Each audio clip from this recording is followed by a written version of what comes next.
I don't think I'm the I don't think I'm the right person to tell this story.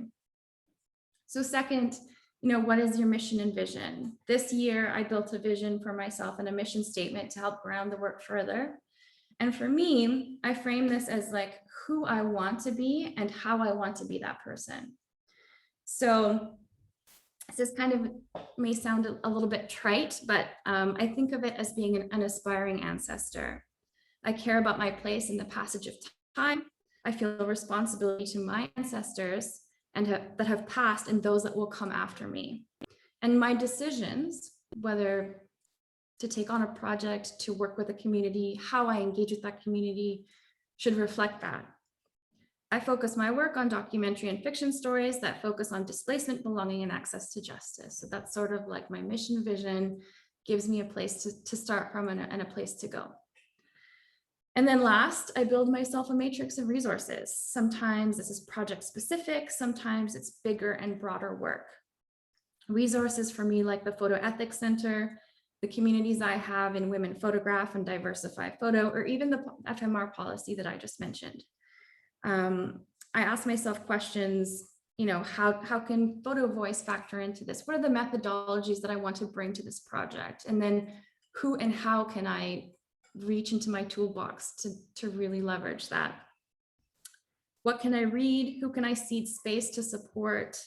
What technical considerations should I have? Depending on where I am, this is a good one too. How often should I be dumping my cards into the cloud and wiping my cards and just being really digitally safe? And I have to say, I feel very fortunate to have Petra, the Migration Technology Monitor, the Refugee Law Lab, generally as a group of collaborators that I can look to for guidance. And, I don't claim to be perfect or to have all the answers, but I think that as a storyteller and as a story sharer, that I'm responsible for asking myself the hard questions along the way. I'd love to hear if anybody else has any sort of frameworks or thoughts around how they navigate, difficult ethical issues. It doesn't have to be a visual, come from a visual practice, but I'd love to continue this conversation if anyone's interested, and I'm happy to pass the floor over to Sean. Thanks so much, KJ. Over to you, Sean.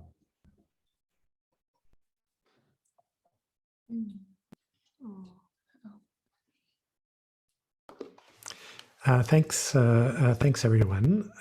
So what I'd like to do in the next 15 minutes or so is to talk a little bit about some of the projects that the Refugee Law Lab is working on, and to explore what I see as some really productive tensions in the work that we're doing. Productive tensions that I think emerge partly from where we're all coming from. And so because of that, I think it's important for me to say a few words about where I come from and how that affects the way that I approach technology in the migration field. So I am I'm a legal scholar. I'm an empirically minded legal scholar. I focus on Canadian immigration and refugee law. And one of my main areas of interest is trying to understand human decision-making in Canada's refugee determination process.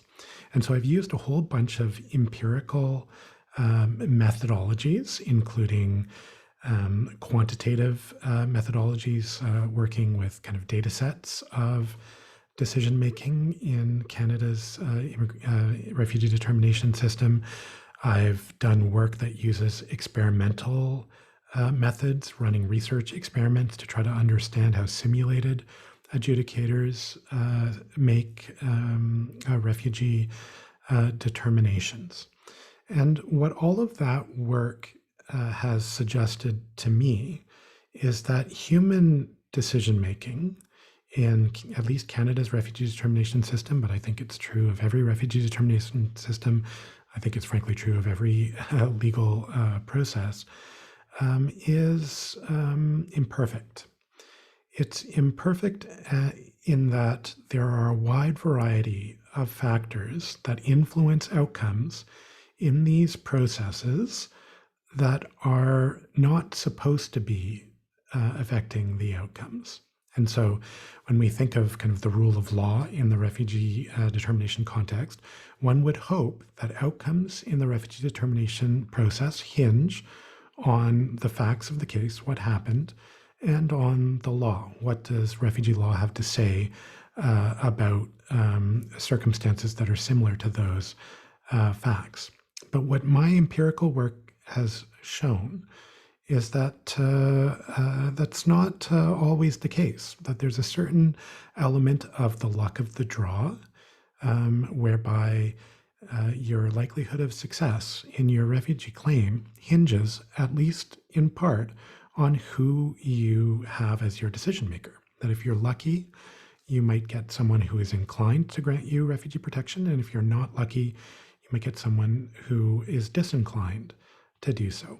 My research also shows that there are a bunch of other factors. Factors like who is your lawyer? Were you lucky with the lawyer that you have? Were you privileged? Were you able to have a lawyer at all? So these are factors that are extra legal factors that clearly influence outcomes in Canada's refugee determination process, and they're not supposed to. And so one stream of my research looks at that kind of question, looks at the luck of the draw at all levels of Canada's refugee determination system.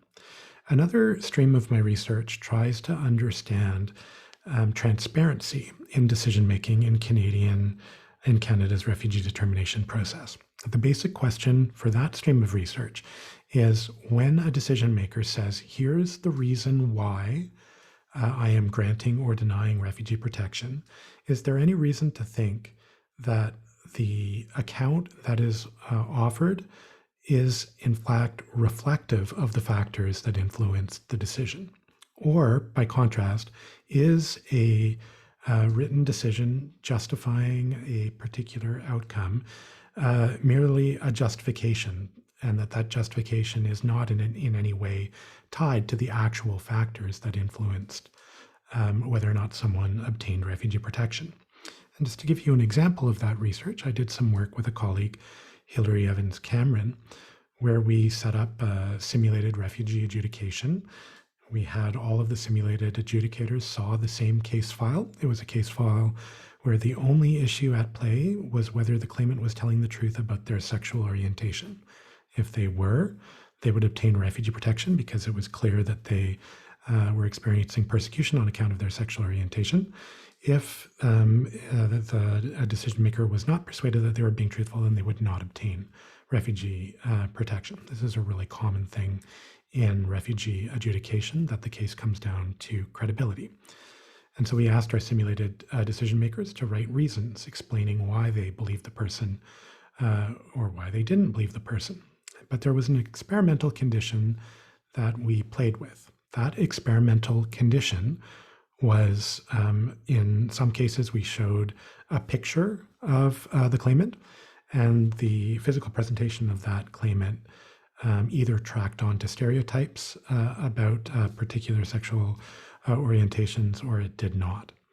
And what we saw when we looked at the data was that the pictures had an impact on outcomes. Decision makers were affected by the pictures in terms of whether or not they believed the claimant, but that none of the decision makers referred to the claimant's physical presentation in their written reasons. They pointed to other factors like, oh, there was an inconsistency in the evidence that was unexplained, or there was something implausible in the testimony.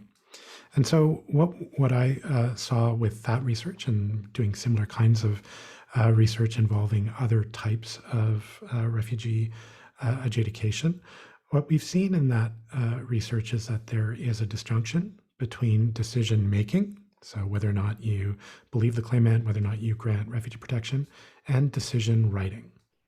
It may be that the decision maker is aware that the reasons that they're writing are not reflective of the actual factors that are affecting their decision. They might know that it would be unlawful in Canada to say that the reason I'm denying you refugee protection is because you look a particular way. There's case law saying you can't do that.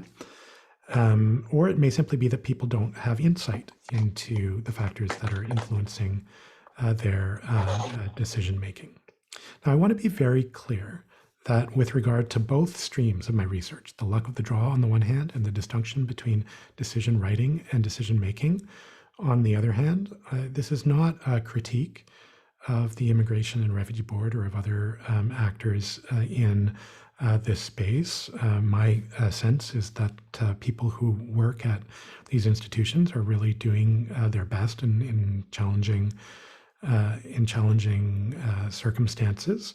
I don't think the phenomenon of subjectivity in decision making or a lack of transparency in written reasons to justify particular outcomes, I don't think that's unique to this setting. I think if an enterprising law student were to look at my grading, for example, as a professor, I think they would find the exact same thing, that there's subjectivity in the decision making that I do. The difference is that in the refugee law context, we're talking about decisions that have extremely weighty consequences. So that's a very long-winded way of explaining where I'm coming from, but it will be apparent very shortly why that matters. So the Refugee Law Lab pursues basically three different streams of projects. The first is the stream that we've heard about so far from Petra and Kenya-Jade, and that's deploying human rights critiques about the use of technology in the border control setting for all of the very persuasive reasons that Petra has described.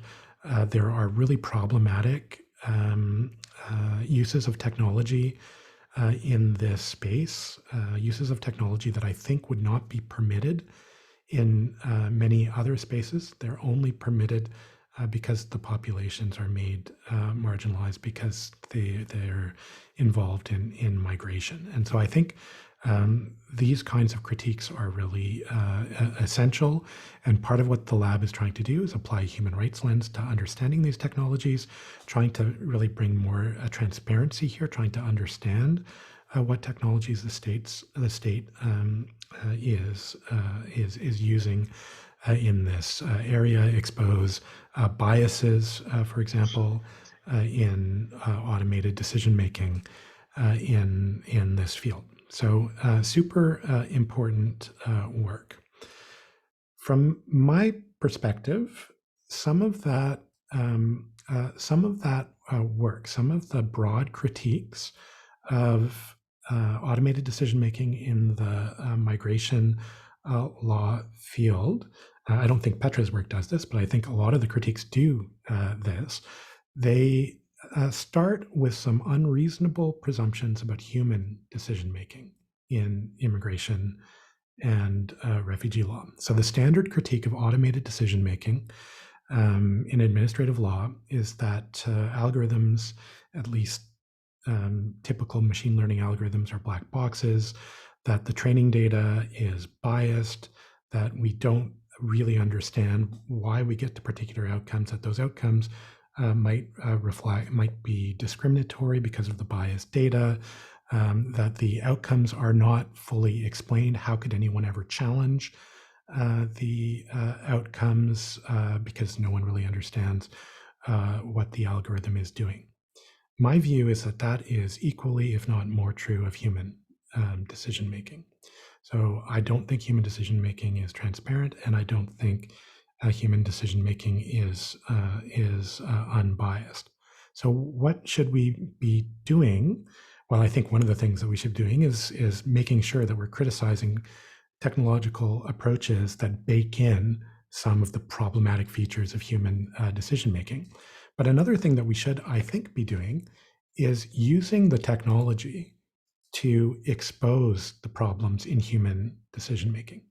And so one of the things that the lab does is that we try to make data on human decision making available to researchers who want to take a look at factors that might explain outcomes in Canada's refugee determination process. And so if you go onto the Refugee Lab website, you'll see some data sets that you can work with, including, for example, data sets of positive refugee decisions or data sets of all decisions in Canada's refugee determination process.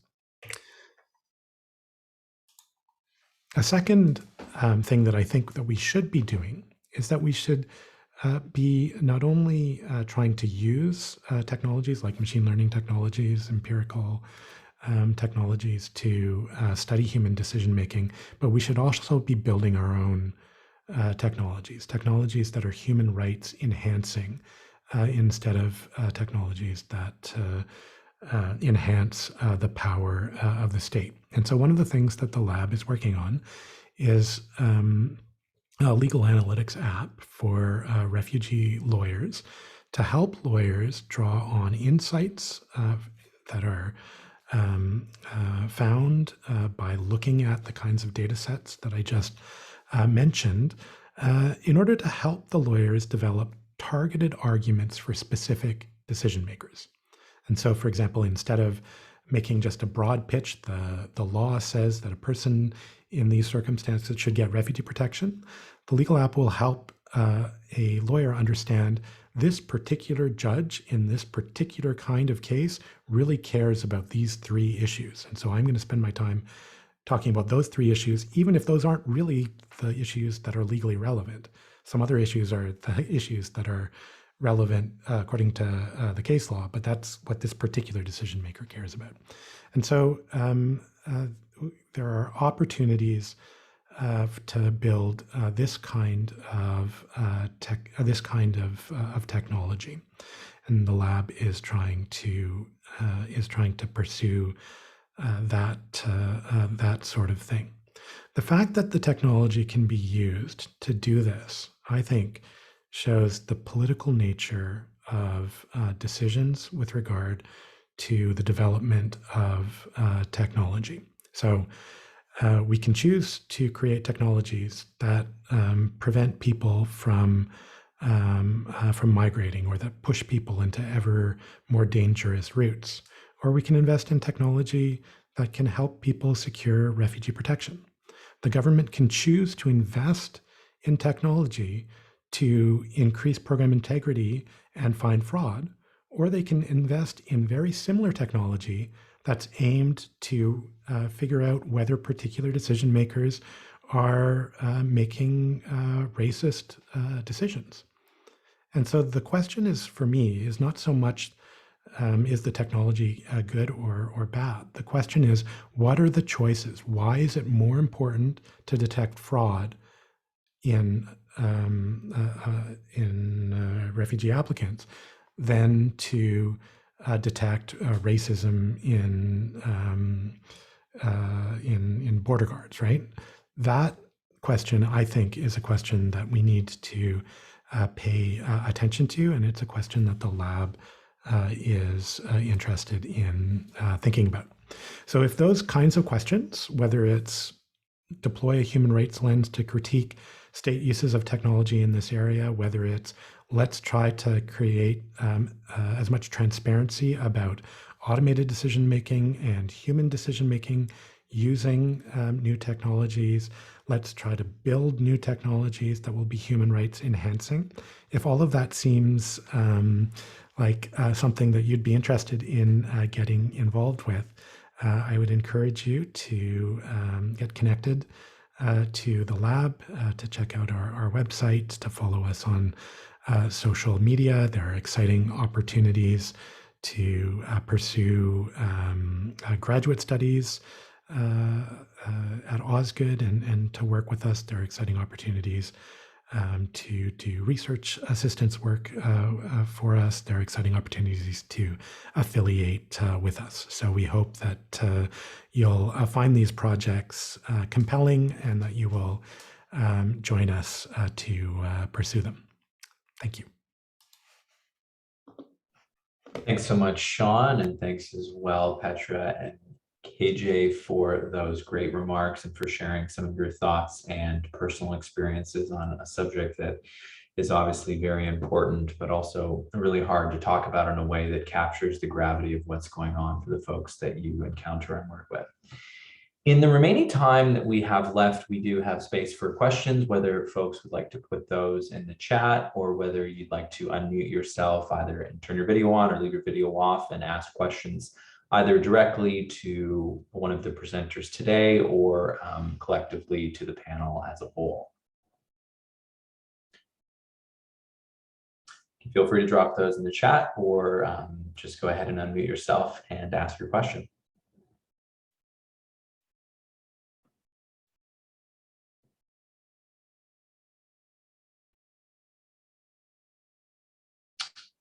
Well, I can ask one, I suppose, to get things started.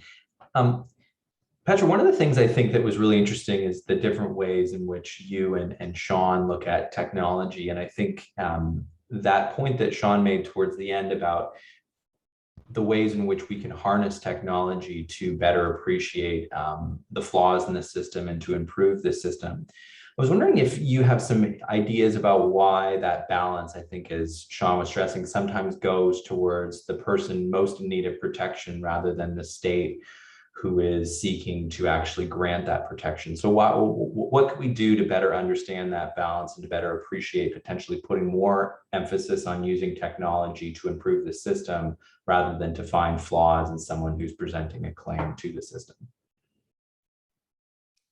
Thanks so much, John, for getting us started. It's a really important question. And I mean, I think it gets at some of the foundational issues around, sorry, we have a little barking in the background.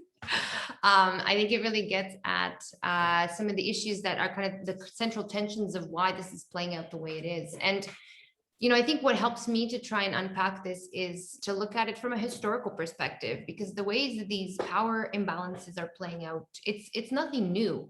But we have seen so many examples and instances of groups that are historically made marginalized along ethnic and racial lines, and communities on the move, and again, lots of communities that are kind of at the sharp edges of state decision making. They're the ones that are kind of relegated to the bottom of the power hierarchy, and also they're the kind of hierarchy of rights and freedoms that are available to even exercise, particularly in these instances where it is such a loaded, complex ecosystem. But I think it also has a lot to do with the fact, and this is something I didn't really touch on in my presentation, just very briefly, is the role of the private sector in all of this. And I mean, Sean alluded to it as well, but you know, we're really talking about a space where the kind of oftentimes the types of partnerships that are made when it comes to these projects are public-private partnerships, ones in which the state as an entity doesn't often have the kind of ability to develop technology in-house, therefore it subcontracts to a private entity. But from a legal perspective, of course, we're dealing with two very different areas of responsibility and kind of mechanisms of redress that are available to an individual if there is a rights violation in place. And I think, at least in my work, what I see time and time again is how much kind of leeway the private sector has, both in terms of this kind of responsibility laundering, some scholars have called it kind of, you know, passing the responsibility back and forth between a public entity and a private entity, and leaving the kind of individual or community in question to kind of fall through the cracks when it comes to wanting to hold what's happening kind of to account. But it's also about the kind of questions that we're even allowed to ask and the kind of perspectives that really matter. In Sean's question about, you know, why is it that we're developing, you know, let's say AI for rooting out liars at the border versus turning AI onto racist border guards? It's all, you know, I think we need to look at it from a historical perspective too. None of this is new. The way that the kind of power dynamics are playing out have been playing out for decades, centuries, when it comes to the ways that the state is able to exercise its kind of power or sovereign prerogative to manage its borders in the cases that I'm looking at, and the kind of communities that are, you know, the most impacted by this.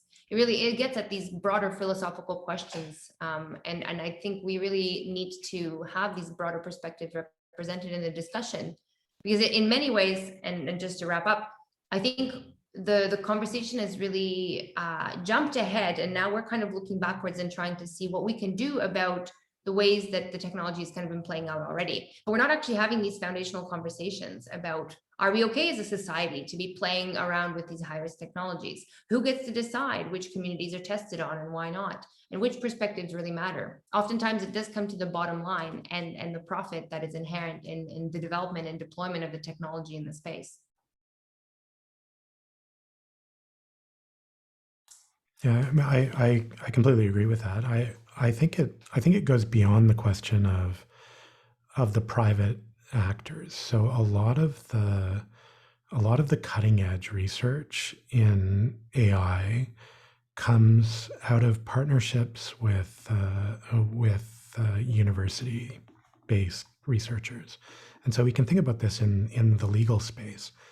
Some of the most innovative, really exciting use of AI to assist lawyers involves partnerships with law professors, startups that law professors have put together. And so I think there's definitely a question about the private sector here, but there's also questions about people who we give the privilege of tenure and frankly a pretty cushy life that I'm very much enjoying. But the kinds of responsibilities that folks have to deploy that in ways that advance the public interest, maybe. So I think there's a question about that, and then there's just a question about the government. So how does the government prioritize particular projects when the government does pursue partnerships with the private sector? How much are they committed to things like open access, open source technologies? How much are they prepared to help people who are trying to make human rights enhancing technology to help them create their products? The government is very happy to share extremely private data with private for-profit corporations to build the tools that they're interested in. Are they prepared in the same way to work with nonprofits that might want to use similar data to identify problematic discriminatory practices in government decision making? So I think we need to interrogate the private sector. We need to interrogate university-based researchers, and we really need to think about what the governments are doing in this space. I feel as though we can have an entire session on that last sentence. Petra, we have a question in the chat from Joshua, who was going to ask about the role of the private sector here, if there are some especially influential businesses who've been involved, and whether there are any international agencies that have pushed these or imposed these technologies on other countries. Really good question. Thanks, Joshua. It's really interesting because I think a lot of the work that we're trying to do, for example, with Kenya-Jade and with my other colleagues, is to try and come up with a bit of a map in terms of some of the private actors that are involved in this globally. And what is increasingly coming out is that it's, the kind of usual players that you now, I think, increasingly are seeing, in the media and in the public as the entities and companies that kind of have really dubious human rights records. I'm talking about Palantir, Cellebrite, Elbit Systems, all sorts of huge kind of conglomerate type companies that are able to make inroads, and oftentimes through really kind of lucrative, deals that they're able to make with certain government departments to kind of get in there before other companies are able to.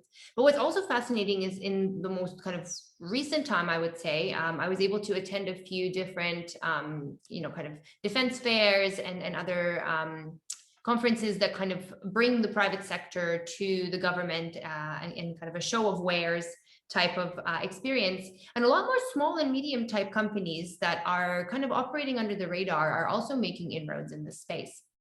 And a lot of it, there's this clear conflation between, for example, technology used for so-called, human trafficking or in the kind of criminal justice system, making its way or being imported into border enforcement, which is hugely problematic when we are again, trying to tease apart this criminalization of migration that we are all and have been concerned about for many, many years. But I really want to speak to your second point, and that is the role of the international agencies or international organizations in this space. And that's something that we didn't really address yet. But it's a major, major point in this discussion that I think we need all to do more work on. The fact is, the United Nations High Commissioner for Refugees, the International Organization on Migration, IOM, they are, for example, major, major drivers in this kind of growing appetite of using a lot of these technologies. And, sometimes it's presented in kind of really, positive ways. So this is to streamline services in refugee camps. This is to gather more data about people. But then you see, for example, the World Food Program making a partnership with Palantir Technologies. Palantir Technologies has a hugely problematic human rights track record, and yet somehow they're able to make these really lucrative deals with giant entities like the World Food Program, and then all of a sudden they have access to millions of data points. And what I find very scary about this is that there really wasn't a public consultation at all. World Food Program kind of just announced it, and all of a sudden, people who are keeping track of this were very concerned about the fact that a very problematic private sector actor is now involved in this really nuanced, complex space. So again, accountability and transparency as a foundational principle just really isn't in play. And it's really also, I think it goes to show that when we're talking about kind of the obfuscation of responsibility that we were touching on kind of in the private public space, when we're talking about international organizations, the problem gets even more muddied, because an international organization isn't necessarily bound by domestic laws or regulations. So when you have, for example, the UN exploring the use of AI in its systems, what is it governed by, right? Other than its own kind of internal processes. From what I know in my work, there isn't, for example, a mandatory data protection impact assessment that's made before a new technology is rolled out, or a human rights impact assessment. And again, we're talking about this kind of obfuscated space of responsibility, and yet these major international organizations are such a key player in the way that kind of migration is experienced and the people are interacting with the technology in the humanitarian space and enforced migration.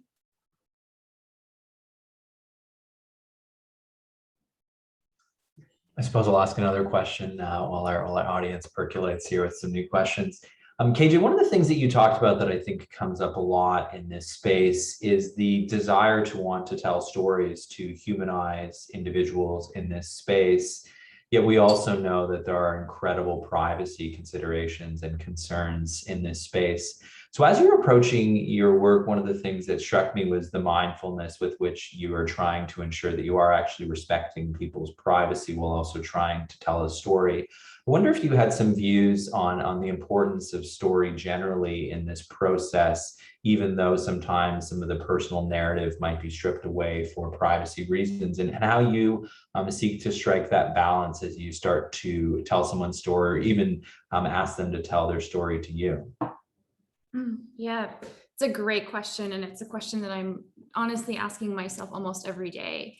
The challenge, of course, is trying to convey the impact of the message without like diluting it by, taking away a person's personhood. And so there are myriad ways that other storytellers have gone about this. And I'm really putting together a bit of like a resource list that I can sort of look to. A really great one that, just as a like quick anecdote, a really great film that went to festival this year is a film called Flee. And it's a feature film about, it's a refugee story, but it's completely animated, which is a really interesting way to kind of navigate some of those privacy concerns, because what you get is like this really beautiful story that's been narrated through audio and then completely animated top to bottom. And so that person's protected whilst also sharing their story the way that they feel confident to do. But, I think that it makes it a lot harder. Certainly it makes the work longer. And it makes, for me as a storyteller, it's challenging, quite frankly, to sort of parse out what are the modalities in which we can actually tell a particular story, or somebody can tell their own story. Because consent, of course, is something that can change over time. And so we want to just be mindful of the fact that out of the gate, someone may be really excited to share their story and that may change. And so how can we navigate that in a way that protects and preserves that integrity? So John, I do not have the answer for you, except to say that I am constantly working on it. I've got, my box of tricks, and I was saying to Petra that I'm going to be hosting a little film festival for us here in Athens to get a sense of, some of the other projects that are out there, and inspired is not the right word for this type of work, but to pay homage to some of the other work that's out there. Yeah, not a perfect answer. I wish I had one, but it's always evolving. Not having the answer is sometimes the best answer in these circumstances. Sean, one of the things that I think was highlighted by Petra's last answer, and that was also, I think, a tone of your talk, was this tension between efficiency and the situation countries find themselves in and organizations find themselves in to speed things up to get people to a better place. Yet at the same time, we know that procedural fairness is extremely important in these contexts, and some of the things that Petra mentioned, some of the impact assessments or the human rights assessments, can be extremely laborious and time consuming. So I was wondering if you had any thoughts on how, as we encounter emergent technologies, we deal with the need to have far more efficiency to speed things up for folks who find themselves in terrible situations and who fled terrible situations, against the backdrop of ensuring at least some procedural fairness that would attempt to mirror what someone would get if they weren't in such a rush. Yeah, I mean, that's a great question. I do think we need to be careful because I don't think the starting point is necessarily that that states are trying to efficiently get people to places where they can, be protected. Like the states are trying to block people who are in need of protection. They're trying to keep them from getting to those states. So efficiency in blocking asylum seekers, can you do that in a way that's procedurally fair? I'm not sure what that would mean. The basic policy aspiration is the problem more than the fairness in terms of the way that it's implemented. But in other contexts, I think that dynamic does happen. So I think if you're thinking about the Immigration and Refugee Board, or you're thinking about the Canadian government assessing applicants for refugee resettlement, I think there is a question of a trade-off between the most robust possible procedural protections on the one hand, and procedural fairness on the other hand. And I think that balance is a challenge to strike. I do think that there are some areas where there's efficiency to be gained that has absolutely no negative impact on procedural fairness. Like, some of the basic questions about how do you get documents from one place to another in the process. The Immigration and Refugee Board still sometimes uses faxes for things. I mean, faxes, really. That's how we're. That's the height of the technology in this area, and so I think that there's some opportunities to use very simple technologies to enhance efficiency in ways that have absolutely no impact on procedural fairness. I also, though, think that there are ways that the Immigration and Refugee Board and other government bodies could think about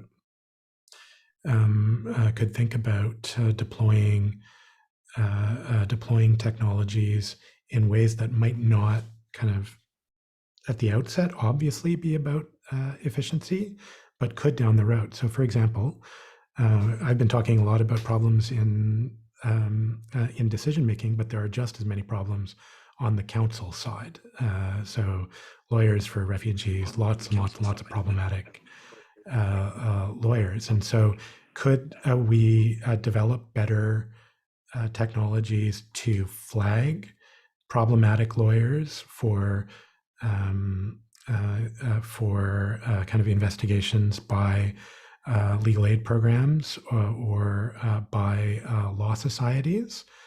Could we invest in that sort of technology that would then not only improve the system, but it would also enhance efficiency, because lawyers who are putting together bad documents lead to longer hearings, lead to subsequent appeals. So there are some opportunities here to, I think, use technology in ways that can simultaneously enhance procedural fairness and efficiency. That's the ultimate dream. Petra, we have a question from Anna in the chat where she's wondering if you were able to explore some of the technologies that people in the chat may be using somehow, sometimes, to at least try to defend themselves from border control, surveillance, and violence. So I guess a tech for good potentially against another tech for bad. Great question. Thanks, Anna. I mean, in my work, I tend to look at the kind of real sharp manifestations of surveillance tech, and there are others who are looking at the use of digital technologies by populations on the move in really, strategic, creative ways. But in my work, I've definitely seen elements of this, and the fact that mobile populations are very connected these days. Virtually everyone has a cell phone to be connected with their family back home. There's a lot of really interesting formal and informal information exchanges and networks that happen over, traditional social media like WhatsApp or Viber, but also in other ways.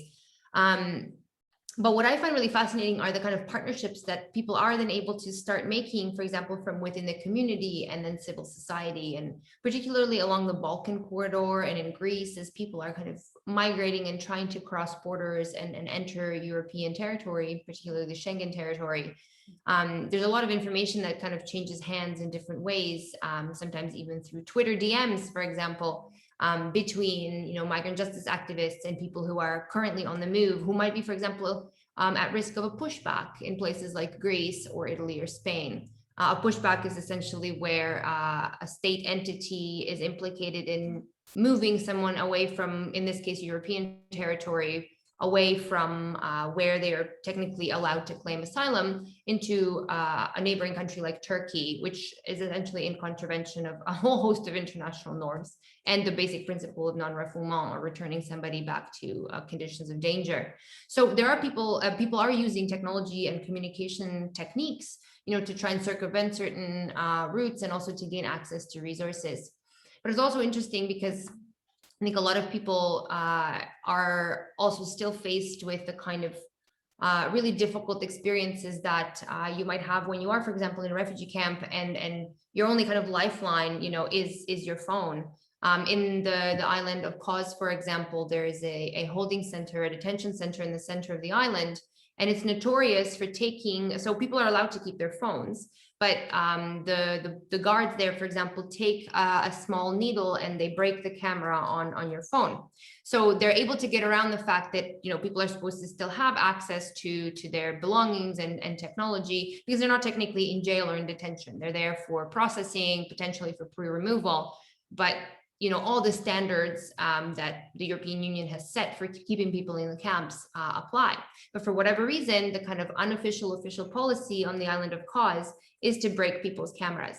But people have been using all sorts of different ways to try and smuggle phones in, to try and get information out for lawyers and for civil society as well. So I think there's a lot of kind of contestation of the violence when it is perpetrated by the state along the frontiers, and people are really creative and using tech in fascinating ways.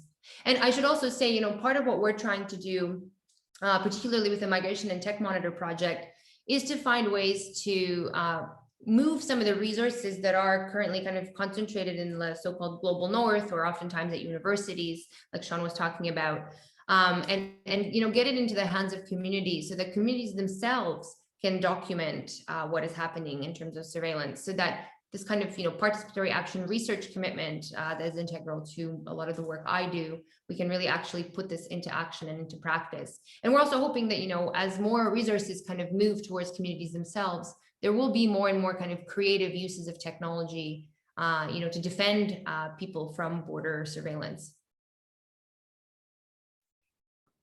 We have a question in the chat from Madison, and I think this goes to you, KJ. Madison's part of a research project using newspaper analysis in Greece, and it has some implications for storytelling, considering the voices that are actually listened to in the newspaper and how events are portrayed. And I think what Madison's question is getting at here are kind of the second order or knock-on effects of reporting on these issues. And her direct question was, do you have any ideas about how media like the newspaper may influence local support for surveillance? So while we're trying to do good, we could actually, and I think we see this a lot in Canada, actually potentially create some potential harm for increasing the thing that we're trying to actually potentially decrease.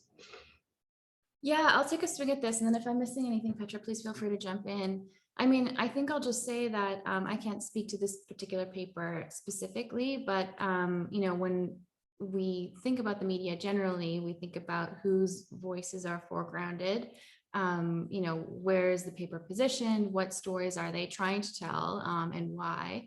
And then, I think that there's a real impetus to sort of like question the positionality of that. I know Lesbos is a very interesting space in terms of where it falls politically, and it wouldn't surprise me if there were a lot of media outlets that swayed one way versus the other.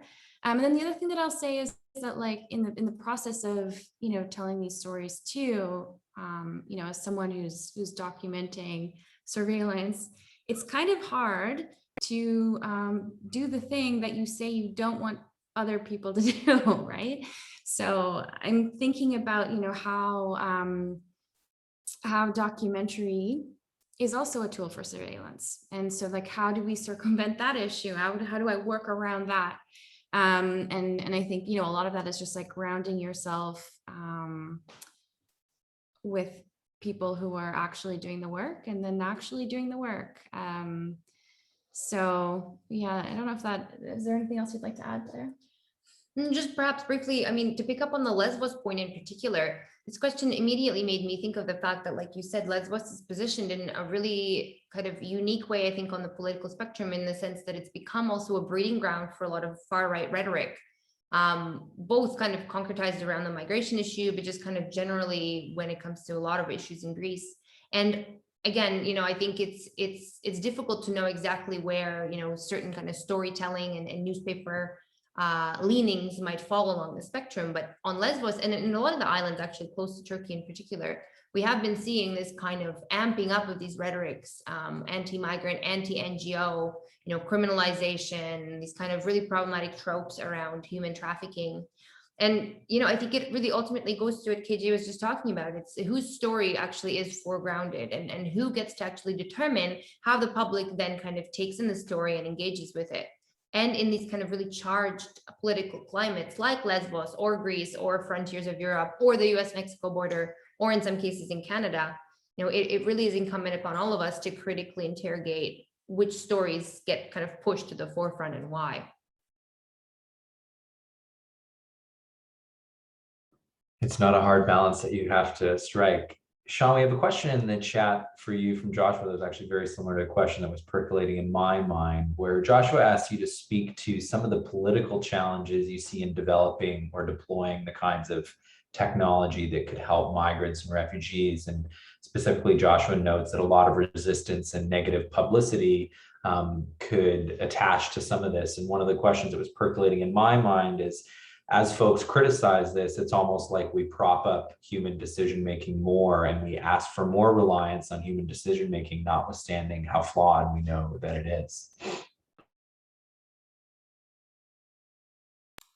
Yeah, human as a loop, in the loop as a solution is really tricky if you think that the human decision-making is part of the problem.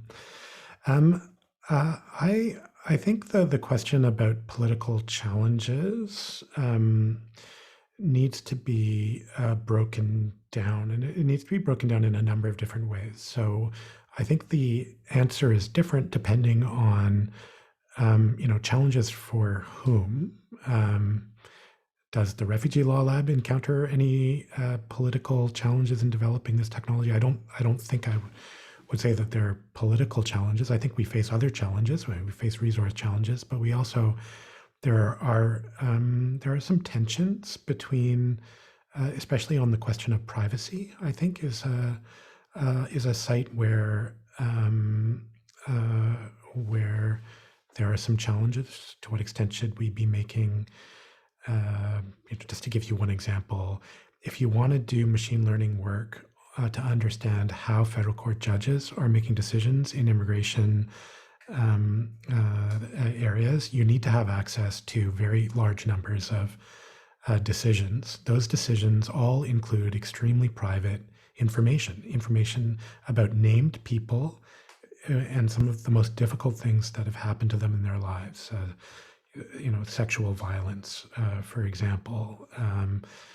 And so there's super private information that might actually be not just problematic in terms of private information being out there, but might actually lead to very serious risks. So if someone is identified as an opponent of a particular regime, what happens in a decision? What happens to their family back home when that information suddenly becomes publicly available on the internet, right? And so they're extremely private information that the individual never consented to having this information be public, and certainly never consented to me as a researcher playing around with machine learning on my computer using their story and their private information. That's a real difficult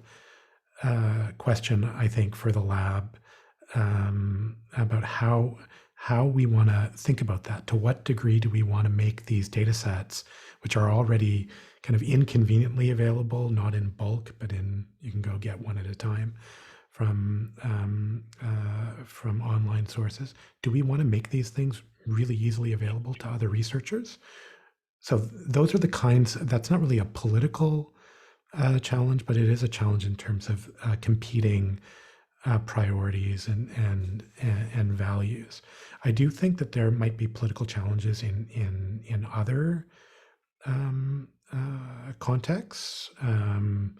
Obviously, migration is a highly politicized issue, and if you're a big company, how much do you want to fall on one side or the other of that issue? So I think that may be more of an issue for other kinds of organizations that are developing the technology. At the same time, I frankly think it should be more of an issue than it is. I think if you're Google, you should be thinking and you're like a data scientist, and you can go and work for all sorts of places.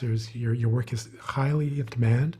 Do you want to go work for an organization that's helping to prevent asylum seekers from seeking safety? Do you want to work for an organization that's detaining, that's providing technology for private sector companies that are detaining migrant children?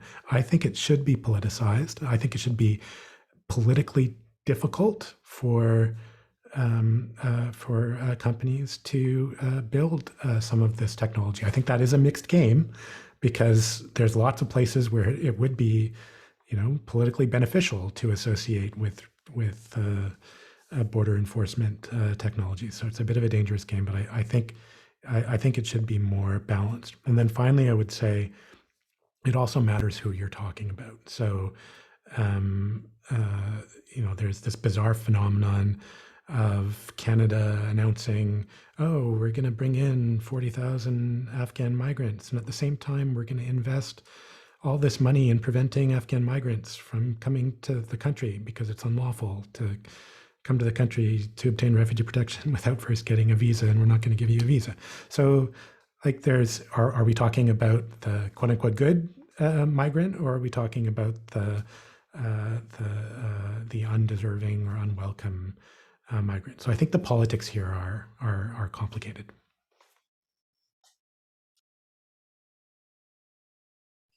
We have time for one final question, and I'll exercise my prerogative and ask it.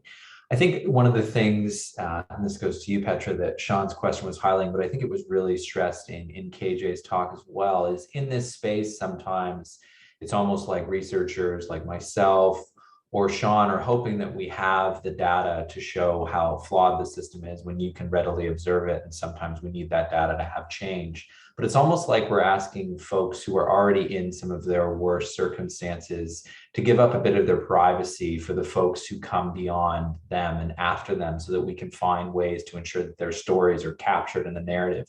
And I was wondering how you think about that balance of looking at an individual's privacy rights versus a more collective good of trying to improve the situation for all individuals.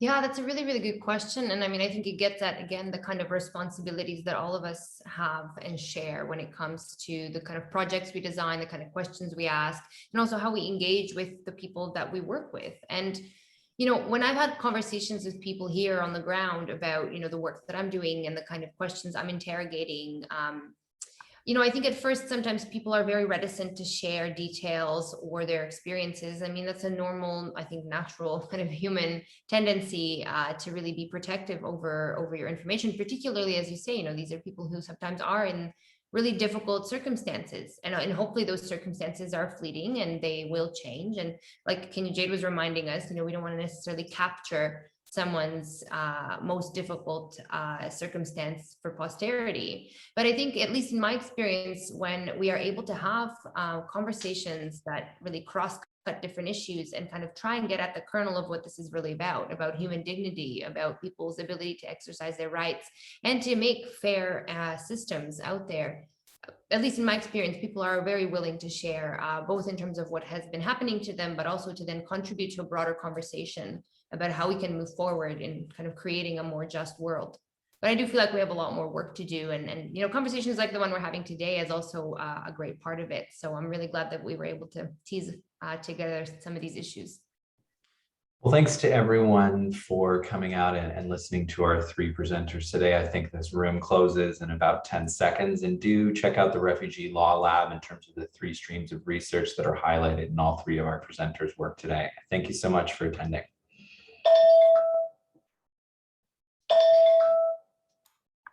And thanks to John for being an excellent chair of the meeting. Thank you so much, everyone. Bye-bye. Thank you. Thank you. Thanks so much.